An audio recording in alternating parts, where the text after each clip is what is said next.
Hey everyone, I'm Camila, and I want to tell you about my life.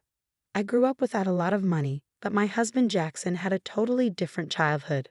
His family was rich, and he even started his own successful business. I have a good job too, but I still feel connected to my middle class background. The only problem is my mother in law, Addison.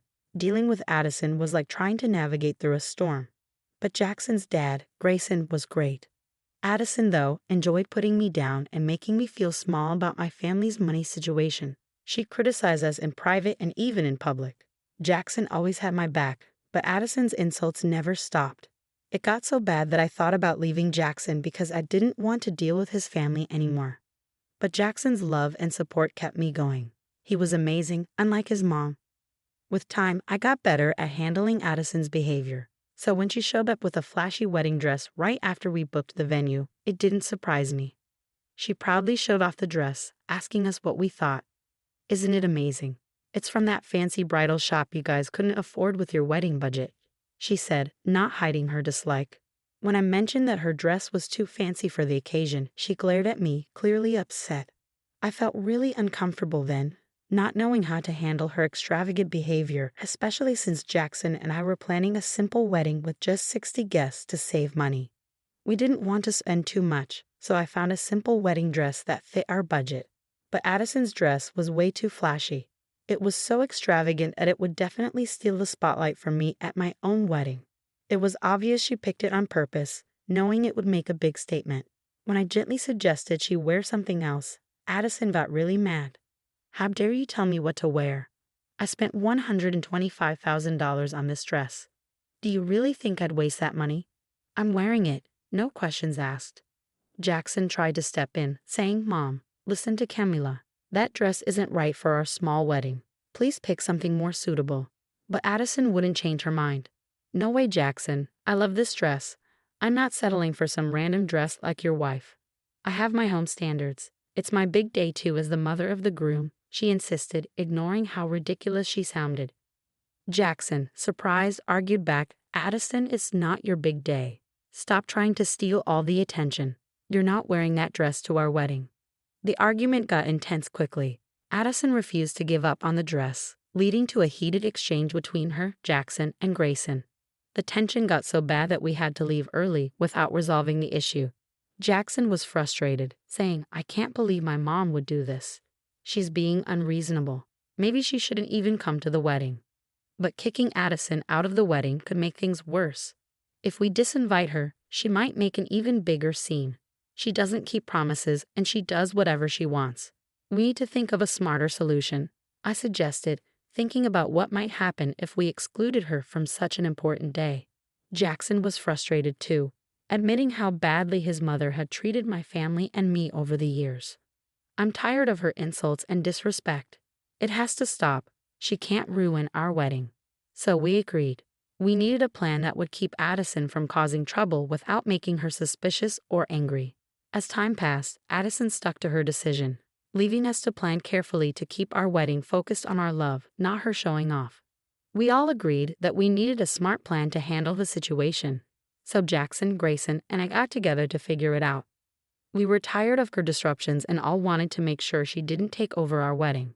After talking it through, we came up with a plan and quietly started putting it into action, making sure Addison didn't catch on.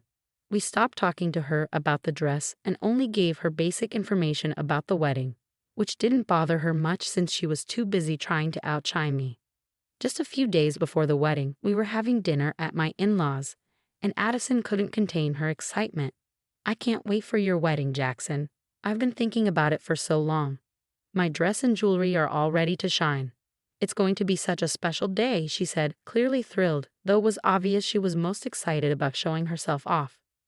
"It will be special, especially because I'll be marrying Camila," Jackson responded subtly, trying to bring the focus back to us, the real reason for the celebration. But Addison quickly made it about herself again. "Sure, Camila will look nice. But next to me in my expensive dress, I doubt it. I spent a lot to make sure I stand out." Hearing this, I couldn't help but admire Addison's boldness, insisting she was better and planning to steal the spotlight from the bride on her big day. Jackson complimented Addison's dress to keep things calm. while I silently appreciated his support, squeezing his hand under the table. Grayson, always the wise and calming presence, played a crucial role in our plan. He gently teased Addison, pointing out how strange it was for her to make such big plans for a wedding that wasn't hers. "Addison, you're really going all out for a wedding that's not even yours. Shouldn't we focus on the couple getting married?" His remarks subtly reminded everyone of the real reason for the celebration, steering the conversation away from Addison's self-centered plans without causing more trouble. This clever move was an important part of our strategy to handle the situation gracefully, making sure the wedding stayed a happy occasion for us and our guests, not just a platform for Addison's ego. As the wedding drew near, Addison insisted on having only the best makeup artist for herself. "For my son's big day, I need top-notch treatment. After all, I'm the mother of the groom," she declared. She was determined not to mingle with guests she felt were beneath her, especially while wearing her expensive jewelry, fearing it might get stolen by those unfamiliar with such luxury. Grayson had a clever idea. "Why not get ready at home? It's safer and more comfortable, especially with all your plans," he suggested. Addison loved the idea of making a grand entrance and praised Grayson's thoughtfulness, unaware of our hidden agenda. Grayson exchanged a knowing look with us, showing that our plan was going smoothly. Caught up in her own excitement, Addison didn't realize she was falling into our trap. The thought of her surprise on the wedding day brought quiet satisfaction to Jackson and me. Even though I wish I could see her reaction in person, knowing the plan was in motion allowed me to focus on the joy of the upcoming wedding, feeling a sense of relief. While there was a slight worry about the plan being discovered, Jackson and our supportive friends helped ease those concerns. Everything was organized perfectly, reigniting my excitement for the special day. After months of stress, I felt genuinely thrilled about our wedding for the first time in a while. It was shaping up to be a celebration of our love, free from any outside drama. As the wedding morning arrived, bright and beautiful, it felt like the start of a new chapter we had been eagerly waiting for. The weather was perfect, adding to the joy of the day. Grayson, my amazing father-in-law, was the first to arrive at the venue, well before the rest of us. He stopped by to check on me, and despite my nerves, he'd assured me that everything was going according to plan. "Don't worry, dear," he reassured me, explaining his early arrival was due to Addison's difficult behavior. "Her makeup artist won't be here for another hour. We have plenty of time." I felt immensely grateful for Grayson's support. "Thank you so much, Grayson. I can't express how much this means to me," I told him.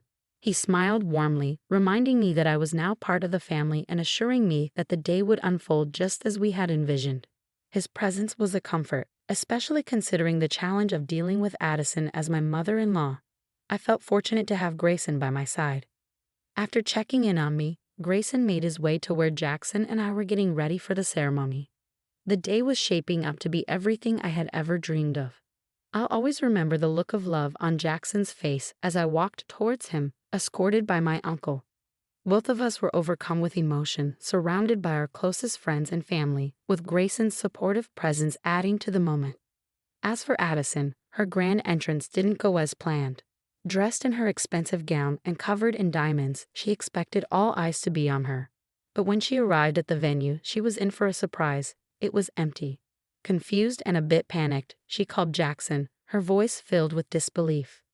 "Jackson, what's going on? Why is nobody here?" she asked, clearly caught off guard by the turn of events. Addison frantically searched for us at the venue, puzzled by the absence of familiar faces. Jackson broke the news. She wasn't at the right place because she hadn't been invited to the real wedding. Her confusion quickly turned to disbelief, eliciting laughter and amusement from our side. Even Grayson struggled to contain his laughter, finding the situation quite amusing. As Addison pressed for answers, insisting she was speaking with Jackson and not me, her confusion grew deeper. Jackson calmly explained that although the venue she was at had been booked initially, we had chosen a different location for our ceremony. Learning that the wedding had already happened without her left Addison in disbelief, questioning why she hadn't been informed earlier. Jackson, growing impatient, pointed out that her exclusion was intentional, a decision made to prevent the disruptions her presence might cause. Despite his explanation, Addison couldn't believe that her own son would go to such lengths to keep her from his wedding. The conversation heated up as Jackson confronted her about the unnecessary drama surrounding her dress and her attempts to steal the spotlight from the bride. His firm stance surprised Addison, who struggled to come to terms with the consequences of her actions. Jackson's firm assertion that the day belonged to him and his wife, not to his mother, marked a clear end to the dispute, highlighting the significance of the occasion for the couple over any individual's desire for attention. Jackson emphasized that he would no longer tolerate Addison's disruptive behavior, making it clear that the wedding day was about him and his wife, not anyone else. After delivering this message, he ended the call. Despite Addison's continued attempts to reach him and multiple calls to Grayson, we went on to celebrate our reception surrounded by loved ones, undisturbed by the unfolding drama. During a moment alone, I noticed a call from Addison on my phone. Preparing myself, I answered, only to be met with accusations and insults. She blamed me for her exclusion from the wedding, accusing me of manipulating her son and labeling me a gold digger, envious of her potential to outshine me on my own wedding day. I calmly refuted her claims with facts, explaining that Jackson makes his own decisions based on what he believes is right, and his choice to exclude her was his own, though I did not try to influence him. Undeterred, Addison threatened to crash the reception, claiming she was already outside. I brushed off her threats with a mix of disbelief and indifference, reassuring her that she would find no support here. Returning to the reception, I braced myself for whatever scene might unfold. As expected, Addison's attempt to enter the venue quickly escalated. Dressed in her extravagant gown and denied entry by security, she epitomized frustration and entitlement, her actions bordering on the absurd. Rather than garnering sympathy, this spectacle only reaffirmed our decision to keep her away from our celebration. The guests, aware of the situation, rallied behind us, leaving no room for Addison's theatrics to disrupt our special day. Her attempt to steal the spotlight didn't end in triumph, but in a public display of her own making, starkly contrasting with the joy and unity inside. The disturbance Addison caused outside the venue quickly caught the attention of our guests, prompting everyone to witness the source of the commotion. When Jackson came across his mother causing a scene, his frustration reached its peak. He confronted her, dismayed by her refusal to respect his wishes and her insistence on blaming his wife. "Mom, what are you doing here? I clearly told you that you weren't invited. Why can't you understand that?" Jackson's patience wore thin as Addison played the victim, accusing him of being manipulated by his wife, whom she labeled as jealous. "Mom, listen to yourself. My wife isn't the problem here. It's you, trying to overshadow her with that extravagant dress and jewelry. You knew she had a modest budget. Your actions were meant to belittle her," Jackson argued, hoping to make her realize the selfishness of her behavior. Addison, seeking support, turned to Grayson, hoping he would defend her actions. But Grayson, equally shocked by her behavior, stood by Jackson. "That dress isn't just any dress, Addison. It's practically a wedding gown. How can you not see how inappropriate your actions are? Look around, no one agrees with you," Grayson pointed out, his disappointment clear. Addison's attempt to justify her choice by insulting Camila's family and guests only made the situation worse. "They don't get it because they're from a different background," she argued, clinging to her misguided beliefs about maintaining her supposed class. But Grayson had had enough. "That's it, Addison. I won't let you insult my daughter-in-law and her family any longer. You've crossed the line this time," he declared, standing firm against her unfounded accusations and sense of entitlement. The conflict highlighted the sharp contrast between Addison's self-centeredness and the united front presented by Jackson, Grayson, and the supportive guests. Her attempt to crash the wedding, instead of gaining sympathy, only reinforced her isolation and confirmed the wisdom of excluding her from the ceremony. Grayson's firm defense of my family was a powerful moment for me, showing the depth of support and love I had found within Jackson's family, despite Addison's disruptive presence. This act of solidarity, affirming me as part of the family, was deeply touching, bringing me close to tears. It strengthened my belief that choosing to align my life with Jackson and his family, separate from Addison, was one of the best decisions I had ever made. Shocked and angry at Grayson's rebuke, Addison couldn't understand how her husband could speak against her, especially to defend what she saw as outsiders. She held tight to her beliefs of being superior, criticizing the wedding and our union.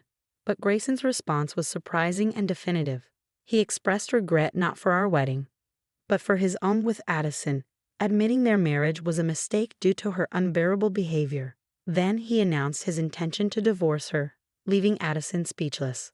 Grayson wasn't alone in his decision. Jackson also cut ties with his mother, prioritizing the well-being of his wife and their future together over Addison's toxic influence. This decision showed a commitment to shield our new family from further turmoil. Addison was shocked and disbelieving. Her reliance on Grayson and Jackson for financial support had been a pillar of her extravagant lifestyle.